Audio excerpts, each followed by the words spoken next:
Last night, the UK Wildcats took Game 1 against Mississippi State with the help of a 4-run fourth. Tonight, the offense took a little bit of time, but eventually, Big Blue got it going. Your sister sometimes makes fun of you on Twitter. She mentioned you getting your head stuck in a couch. I have to know the story. He helped us answer the age-old question, is the West Coast really the best coast? Well, in the NBA, it might be. The Wildcats have called Cliff Hagan Stadium home for 50 years, and during that time, there's been some epic Big Blue moments. Let's just say, if this place could talk, there'd be some stories. So I have to ask you a question. No, I'm from Florida. Jersey beaches or Florida beaches? No pressure. Call it recency bias, call it whatever you want. I'm calling Justify the GOAT. I have to admit something. I got my pick wrong.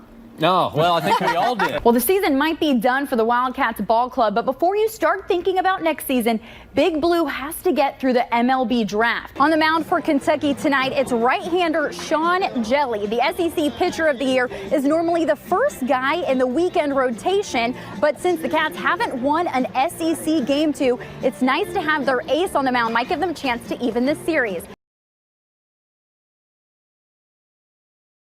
Dominating might still be underrating the Cats' performance today. They were on fire, shooting more than 84% from the field in the second half. The Cats just could not be stopped. Big Blue Nation showed up to cheer the Cats on as they took on the Tide. In the first half, Shai Gilgeous-Alexander steals and drives to the other end, puts 2 up, and UK leads 13-10. Hamidou Diallo goes to Wenyen Gabriel at the top of the key. He drains the 3, and that gets Big Blue Nation all fired up. TJ Washington looks like Mike on that dunk, and he knows that was nasty. Cats up 10 at the half. Now to the second, Gilgeous-Alexander, the alley-oop to Kalea Jones. And the trouble is just beginning for Alabama.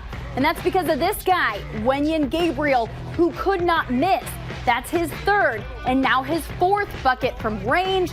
Gabriel was lights out in the second half, 7 for 7 from downtown, leading the Cats with 23 points in their win over Alabama, 86-63, which means the Cats move on to the SEC Tournament Championship game. I'm joined now by Brian Milam, who's in St. Louis. Brian, after today, how confident are the Wildcats? Emma Tiedemann is your typical play-by-play broadcaster. Hello, everybody, and welcome in. She works hard, loves the game of baseball, and has gone through the grind to get where she's at. But Emma is just one of 3 women in the booth in minor league baseball. People point out my gender that first time they meet me and after I tell them I'm a play-by-play broadcaster. But it was in certain situations that I came to the realization that some people still don't expect women to be in this position. For the first-year Legends broadcaster, the decision to follow her dream was simple. Ever since I was 15, I've known exactly what I wanted to do.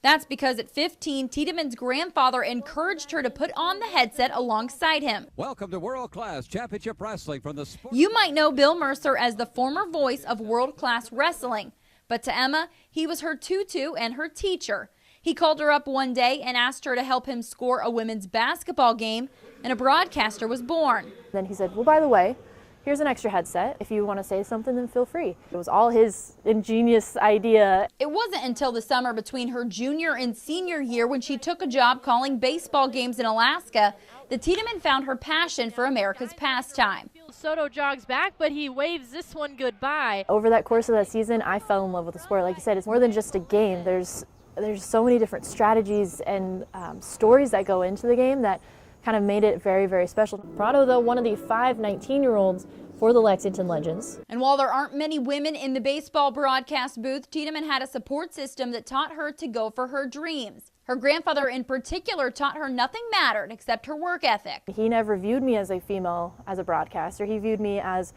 a young kid that had some big lofty dreams, and he was able to mentor me and help me along in my journey. There's still been pushback about a female in the booth, but Emma has stayed the course. I just work harder than anyone else out there. If I have to prove to people that I know the game of baseball, then I do more research than anyone else to show that I'm here for the long haul and that I'm worth the hire.